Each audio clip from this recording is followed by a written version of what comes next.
Gabonais, mes chers compatriotes.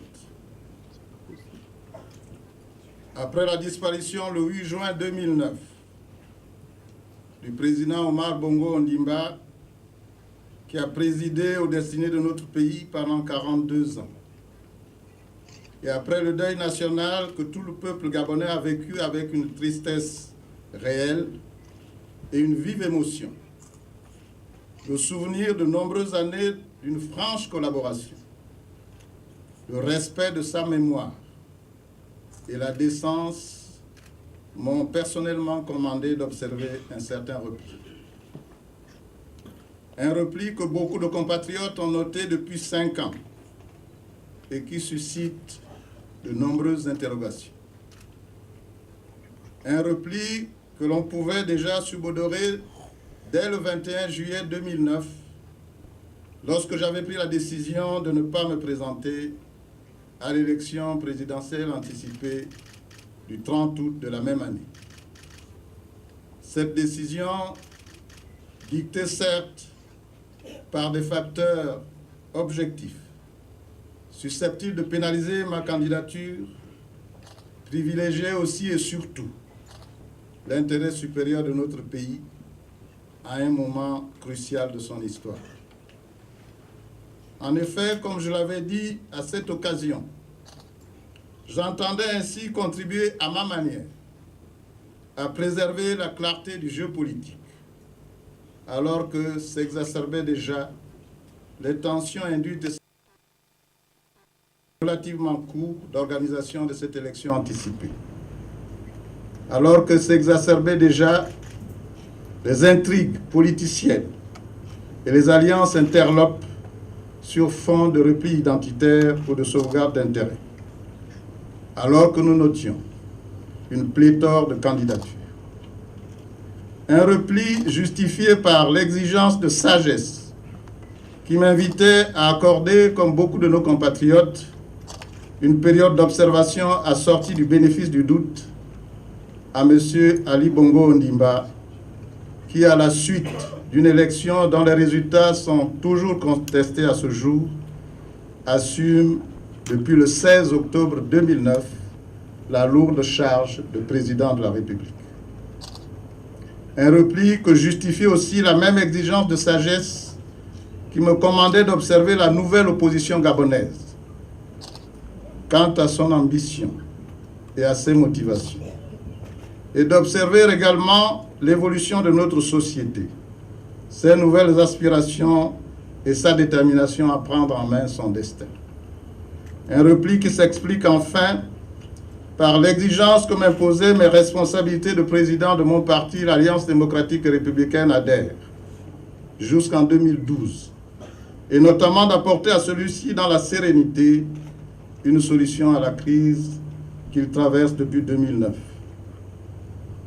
J'ai pris du temps, certainement trop de temps, en sollicitant l'indulgence de ceux de nos compatriotes qui me le reprocheraient. Je voudrais simplement dire ici que je tire aujourd'hui un grand profit de ce repli.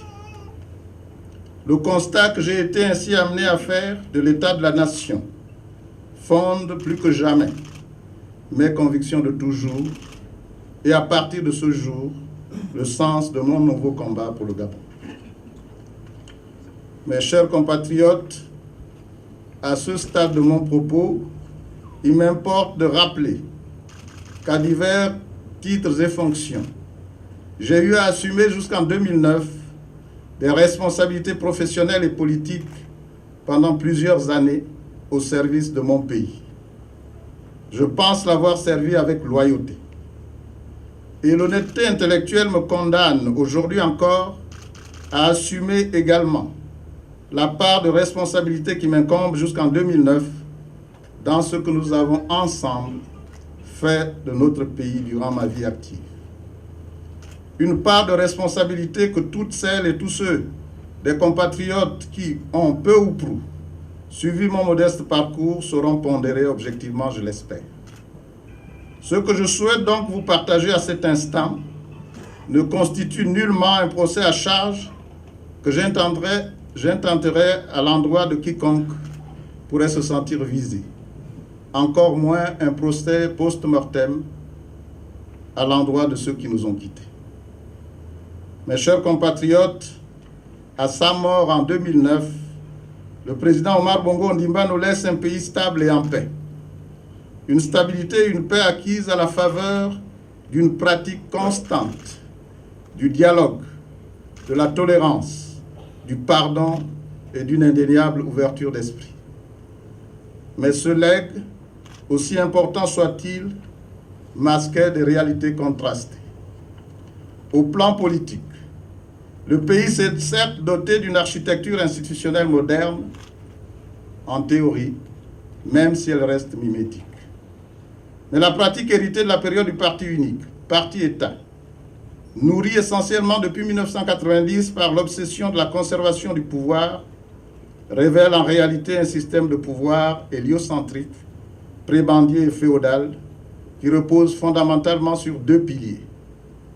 Le premier, qui a régulièrement emporté l'adhésion du corps social comme mode de fonctionnement vertueux, puisque facteur de stabilité, a consisté à assurer le partage des responsabilités politiques et administratives, moyennant une sélection clientéliste des élites.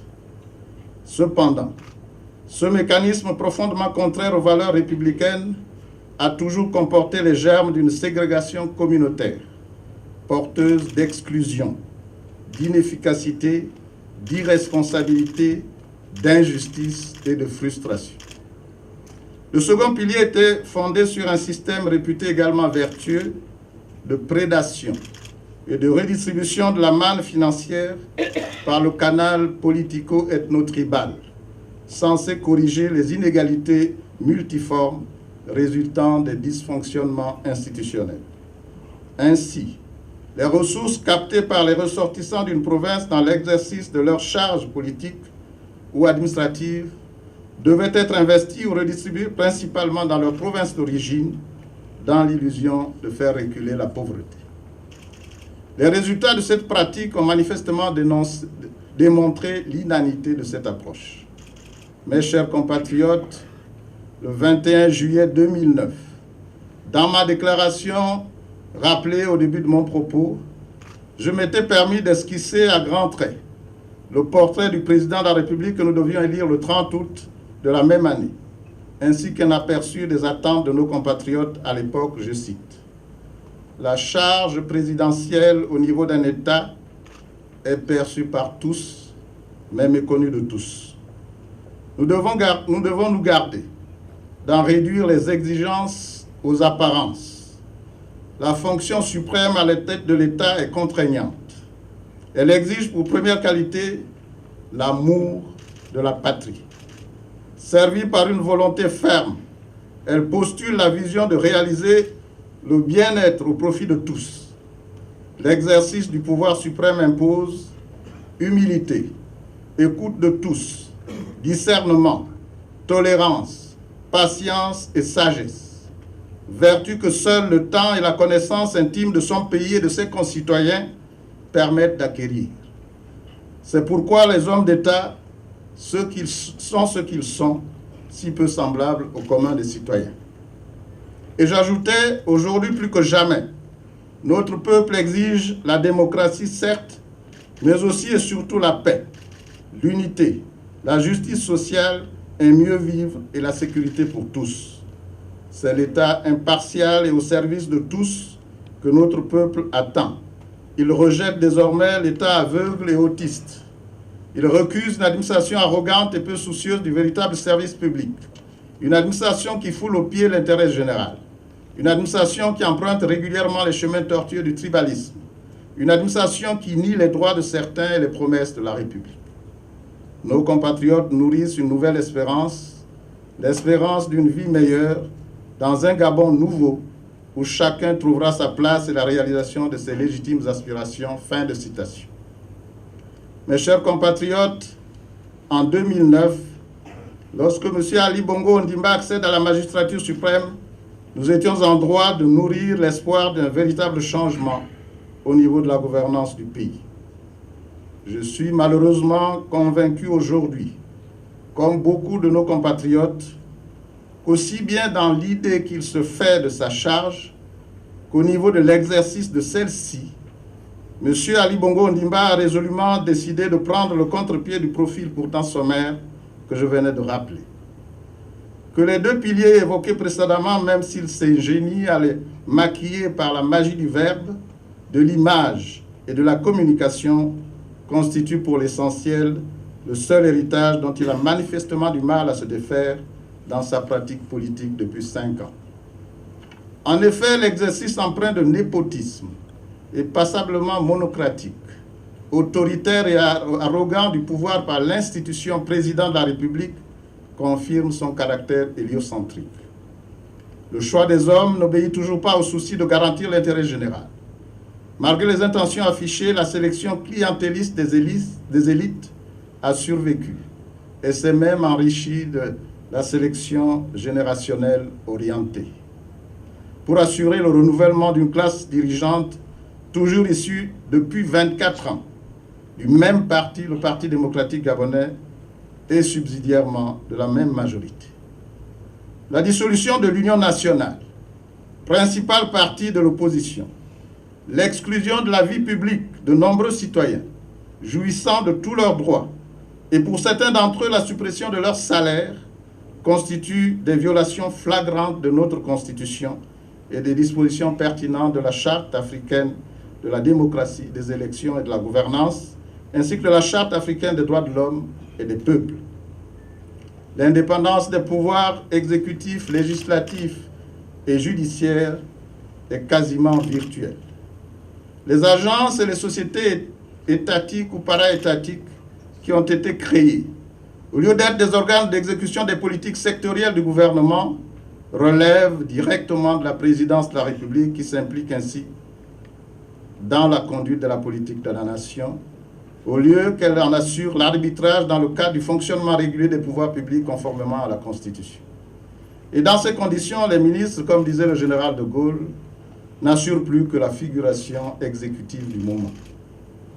Des élections moins libres, moins transparentes et moins crédibles, encadrées désormais par des textes législatifs et réglementaires particulièrement restrictifs et des institutions qualifiées aux ordres, ont vidé les deux chambres du Parlement de toute représentation significative de l'opposition et donc de tout débat démocratique, les confinant quasiment au rôle d'officine d'enregistrement.